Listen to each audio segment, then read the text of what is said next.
December 1945. A cold road outside Mannheim, Germany.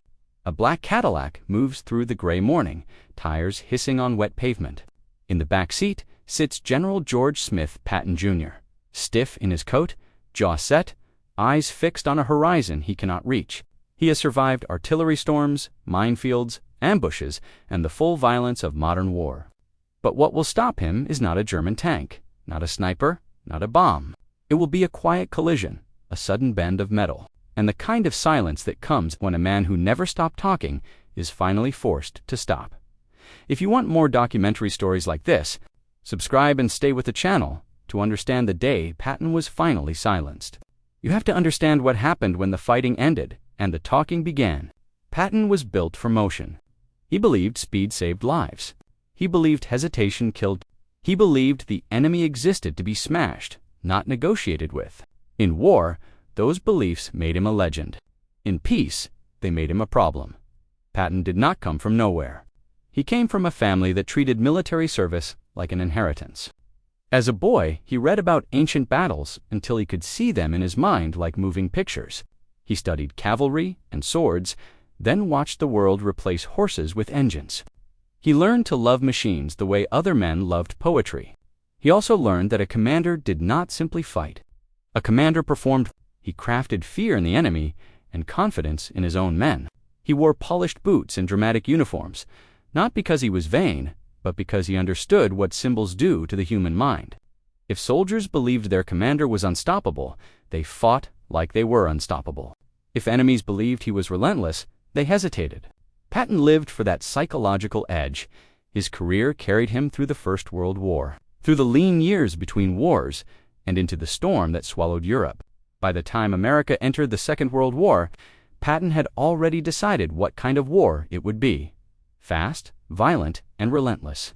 He became one of the early American commanders who understood armored warfare not as a supporting tool, but as the spear itself. Tanks, trucks, fuel, and radios were the new cavalry. The battlefield belonged to whoever could move and coordinate faster than the opponent could react. That belief would define his triumphs. It would also define his disasters. In North Africa, he arrived like a man stepping into chaos with a whip in his hand. He demanded discipline. He demanded clean uniforms. He demanded order. Some mocked him for caring about appearance while men bled, but Patton understood psychology. A soldier who looks like a soldier begins to feel like a soldier. An army that looks sharp begins to believe it is sharp. He pushed units hard, punished sloppiness, praised aggression, and made commanders afraid to be slow. Then came Sicily and the incident that nearly ended him. In a field hospital, Patton saw soldiers suffering from what would later be called combat exhaustion. Patton called it weakness. He lost control. He struck soldiers. The story spread. The public was furious. Senior leaders were horrified. Patton apologized, but the damage lingered. The war needed him, but it could not fully trust him. For a time, he was placed in a strange kind of shadow. He remained famous, but he was kept away from the main stage. Then, in a twist that fit his theatrical life, his very fame became a weapon in a deception. In the build-up to the invasion of France, Allied planners wanted the Germans to believe the main attack would come at Pas-de-Calais, not Normandy. Patton, the aggressive American tank general, was the perfect ghost commander. The Allies built a phantom army around his name, an army of inflatable tanks, fake radio traffic, and staged activity. German intelligence watched and waited for Patton, convinced that wherever he was, the real blow would fall. Patton, sidelined as punishment, became the face of a trick that helped open the door to victory. When he finally returned to real command in France, it was like releasing a predator. After the breakout from Normandy, Patton and the Third Army surged across the French countryside, racing through towns, cutting supply lines, and turning retreat into collapse. His columns moved so fast that they sometimes outran their own fuel. Patton would rage about gasoline the way other men raged about betrayal. He believed he could end the war quickly if he were allowed to keep moving. He saw politics and caution as brakes applied to a machine that was finally running. Those brakes did exist. The Allied coalition was massive, and it was fragile.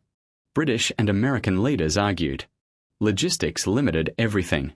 A single bridge or rail yard could decide the pace of an entire front. Eisenhower had to balance egos, nations, and supply. Patton did not want balance. Patton wanted permission. Then came the winter crisis that burned his name into history. The Battle of the Bulge. The German counteroffensive slammed into thin American lines in the Ardennes, punching a hole that threatened to split the Allied armies. Patton was south, oriented toward other objectives, but he promised he could pivot. Many doubted him. He did it anyway. In freezing weather, over crowded roads, he swung the Third Army north and drove toward Bastogne. The relief of that besieged town became part of the myth of American resilience, and Patton became one of the key characters in that myth. But as the end of the war approached, the shape of victory changed. It became less about destroying divisions and more about dividing Europe. Patton saw the Soviet Union advancing from the east. He saw the political map being drawn before the last shots were fired. He began to speak, privately and sometimes publicly, about what he believed was the next war. He argued that the Allies had defeated the wrong enemy first. He wanted to push east. He wanted to keep fighting. That was not only controversial. It was politically explosive. When Germany surrendered, Patton found himself in a role he hated. Occupation. Instead of driving tanks forward, he was now expected to govern. The job required restraint. It required careful messaging. It required cooperation with policy decisions from Washington and Allied control bodies. Patton had little patience for any of it. He had been trained to win battles. Now he was told to manage civilians, rebuild infrastructure, and enforce denazification policies meant to remove Nazi influence from German public life. Patton looked at the situation with a blunt, sometimes careless logic. Germany still needed administrators, engineers, police, and mayors. Many of those people had belonged to Nazi organizations, sometimes from belief, sometimes from career survival, sometimes from pressure. Patton argued that if you removed everyone, you would cripple the country and create chaos. He wanted functionality. He wanted speed. He wanted order. But he often spoke without acknowledging the moral weight of what the Nazis had done, and that made his arguments sound like excuses. The press noticed. Political leaders noticed. Patton, who had always loved attention, now discovered that attention could turn into a noose. His comments became headlines. Political leaders did not want a famous general appearing to excuse the very system the war had been fought to destroy. In the post-war world, perception mattered almost as much as reality. Eisenhower had defended Patton before. He had forgiven him before. But this time the issue was not a slap in a hospital, a private failure of temperament. This time it was public politics. And public politics could fracture alliances, ignite protests, and damage American authority in occupied Germany. So the decision came down. Patton would be removed from the role that gave him a microphone and influence. He would not be publicly destroyed in a single dramatic blow. That would create a martyr and a scandal. Instead, he would be reassigned. The reassignment was presented as normal. The truth was clear to anyone who understood status. Patton was moved away from combat leadership and occupation authority and into a command that looked respectable on paper but carried little power. He was given the 15th Army, a formation whose primary mission was to collect records and write histories. For an officer like Patton, it was a cage made of paperwork. Patton knew it. His friends knew it. His enemies knew it. The man who had always believed in forward motion was now told to sit still and think. He pretended to accept it. He made jokes. He smiled for cameras. But in private, his anger grew. Patton was not only being sidelined. He was being muted. The war hero was being transformed into a footnote manager. And then came the last public outburst. It was not one single speech on a stage with flags. It was a pattern of remarks, interviews, and conversations that leaked into the public sphere. Patton was asked questions about policy, about Germany, about the future. He answered like Patton always answered, with sharp opinions and little caution. In a time when leaders wanted calm, he delivered sparks. In a time when leaders wanted unity, he delivered division.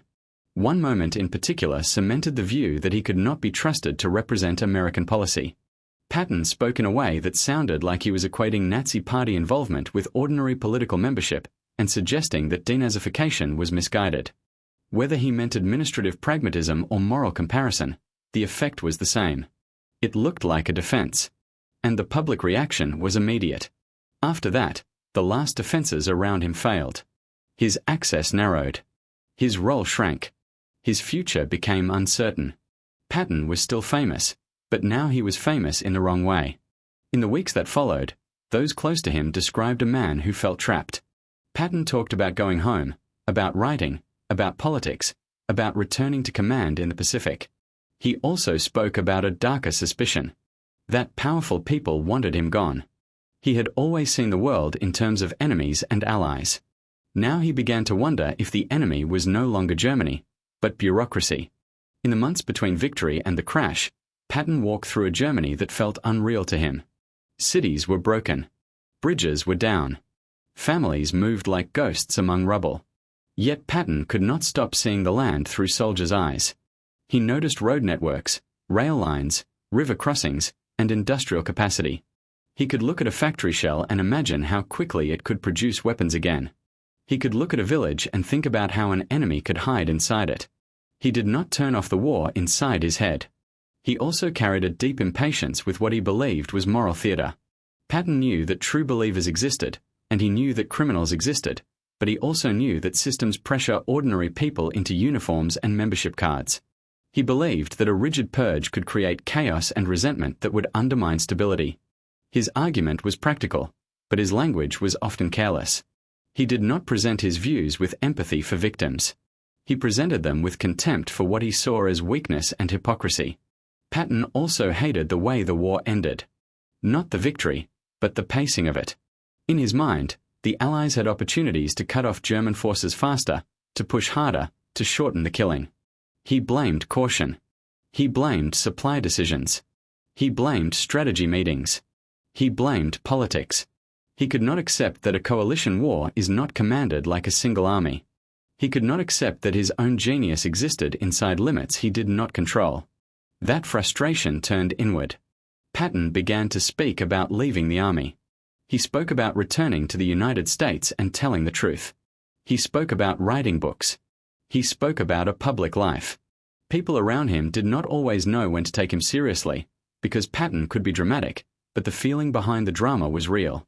He was a man who believed he had earned the right to be heard, and he was watching that right being taken away. He wrote and dictated constantly. He filled notebooks and letters with judgments and predictions. He praised his soldiers. He attacked bureaucrats. He talked about history as if he could wrestle it into shape with language the way he had wrestled terrain into shape with tanks. His mind was still racing, but his environment had become slow. There was also pride, and pride cuts both ways. Patton had never been a quiet servant. He had always believed that his role was to be extraordinary, and extraordinary men are not built to sit behind desks. When he was shifted to the 15th Army, the task of writing official histories felt to him like being asked to carve his own tombstone. The work was important in an institutional sense, but it was not his kind of importance. He wanted command. He wanted action. He wanted the authority that came with moving armies and shaping outcomes. And in those same days, the political tension of the New World was rising. The Soviet Union was tightening its grip in the East. The Allies were already arguing over zones, reparations, borders, and governments. Patton saw that and felt it in his bones. He was not alone in fearing Soviet intentions, but he was unusual in how openly he spoke about it. Where others chose careful phrases, Patton chose blunt warnings. Where others waited for direction, Patton wanted to set direction. That is why his public outbursts mattered so much. They were not only embarrassing. They were dangerous to a government that was trying to maintain a fragile relationship with an ally that was quickly becoming a rival. A famous general publicly challenging post-war policy could complicate negotiations, inflame public opinion, and create pressure for decisions leaders were not ready to make. Patton became a problem not because he was wrong about future tension, but because he was early, loud, and unmanageable. The night before the crash, Patton was restless. He talked with officers and friends in the way men talk when they feel time slipping away. He wanted to hunt. He wanted to breathe cold air and feel something normal. He wanted to escape from meetings where every sentence was measured. He wanted to be among men who did not speak in careful, polished language. On the morning of the drive, the car moved through a world still filled with weapons and war machines. Military trucks hauled supplies. Drivers followed orders, not instincts. Roads intersected at strange angles. Signs were temporary. Some vehicles had poor brakes. Some had windows fogged by cold. In that environment, a split-second error could be fatal. When the collision happened, the general's body became the center of the attention of everyone. Yet the environment remained ordinary. There was no lockdown perimeter. There was no immediate belief that something strategic had occurred. It felt like an accident, which is exactly why the accident later became suspicious to those who wanted a darker explanation. Convenient endings rarely feel dramatic in the moment. They feel simple. The crash was not a Hollywood explosion. It was not a fireball. It was the brutal, simple physics of mass and speed. Metal bent. Glass shattered. Men slammed forward. One officer suffered cuts and bruises. The driver was shaken. Patton, in the back, took the worst of it. His head snapped. His neck broke. The general who had survived everything was suddenly unable to move his limbs. At first, the scene looked like an ordinary accident in a war zone filled with accidents. There were no assassins running. No gunshots. No dramatic chase. Just confused soldiers, a damaged car, and a famous man staring upward, conscious, breathing, and realizing what had happened. Patton spoke with difficulty. He told those around him that he could not feel his hands. He could not feel his legs. Medics arrived. They stabilized him as best they could and moved him to medical care. He was transported to a military hospital in Heidelberg, where doctors examined the injury. The diagnosis was grim. Severe damage to the cervical spine. Paralysis. A risk of infection, blood clots, pneumonia. A future defined not by command, but by a bed. Patton, who had built his identity around motion, now faced immobility. In the hospital, Patton's mood shifted. At times he was angry, as if rage could force nerves to reconnect. At times he was calm, as if he were observing his own life from a distance. He asked practical questions about recovery. He asked about wheelchairs and transport. He asked about returning to the United States. He asked about whether his hands would work again. Doctors could not give the answers he wanted. Visitors watched him and tried to translate what they saw. Some believed he would fight his way back because he had always fought his way back. Others saw the medical reality and understood that the war had finally found a way to beat him. Then came the complications that often follow paralysis. A body that cannot move becomes a trap for itself. Fluids gather. Blood can clot. Lungs can weaken. Infections can start quietly and then surge. Modern medicine can manage many of these dangers, but the mid-1940s were not the modern era. Antibiotics existed, but intensive care was limited. The margin for survival was thinner than people wanted to admit. As Patton weakened, the Army also managed the story. Statements were issued. Updates were controlled. The tone was respectful, but careful. Leaders had no desire for controversy while a national figure lay injured. Patton's own voice was confined to his room, to letters, to private words that could not echo through newspapers. On the third week after the crash, Patton developed complications that doctors feared. His condition worsened. His breathing became strained. His heart fought. On December 21, 1945, George Smith Patton Junior died. The official cause was consistent with complications from his injuries. The war had not killed him. It had left him alive long enough to be broken by a mundane accident and finished by biology. His death created a strange quiet across the American Army. Many soldiers mourn him as the embodiment of fighting spirit. Many leaders felt relief, though few would admit it. Patton alive was unpredictable. Patton dead was safe. A dead man does not speak at press conferences. A dead man does not challenge policy. A dead man becomes a symbol that can be shaped. The funeral arrangements reflected both honor and containment. Patton was buried in Europe, not returned immediately as a loud public spectacle. His grave was placed among the men he led, in the American cemetery in Luxembourg. It was a fitting image. The commander resting with his soldiers, not on a platform in Washington. But even in death, Patton did not become simple. His admirers remembered his brilliance, his courage, his ability to inspire. They remembered the way he moved through headquarters like an electric current, demanding more, promising more, making men believe they could do what they thought impossible. They remembered his speeches that turned fear into aggression. They remembered his insistence that wars are won by attacking. His critics remembered the other side. They remembered cruelty disguised as discipline. They remembered the slaps in Sicily. They remembered remarks and contempt that undermined the moral clarity of victory. They remembered reckless statements that clashed with the responsibilities of occupation. They remembered that he could not adjust to a world that required political wisdom. Patton was both things at once: a tactical genius and a moral complication, a hero and a hazard, a man who could win battles and lose control of his own mouth. The phrase "finally silenced" can sound like a conspiracy. It does not need to be. Silenced can also mean absorbed, managed, and stripped of influence. That was already happening before the crash. Patton had been reassigned. He had been warned. His future had been narrowed. His voice was being pushed out of the center. The crash did not start the silence. The crash completed it. And yet, the suspicion remains, because human minds hate coincidence when the timing feels too perfect.